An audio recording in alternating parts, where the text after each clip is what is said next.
This gas shock is already hitting here, so can't go any lower on that. And we've already put a shim here to try and get the front down as much as we can. That's hitting, and it's gonna bind with itself. Go ahead and shut it a little bit.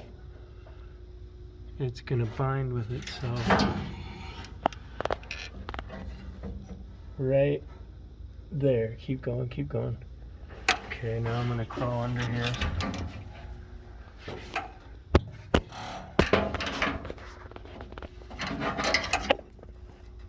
Shut it.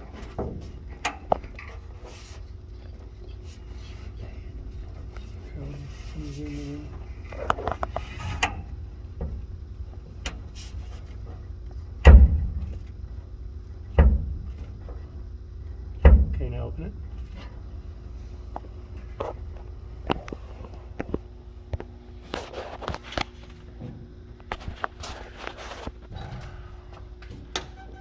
So this is hitting on itself,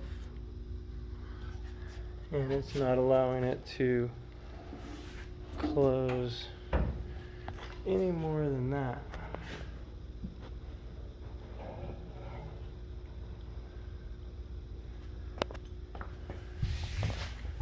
And we're good here. So can't go down anymore. And especially not here. And I don't know why that hits and that doesn't hit.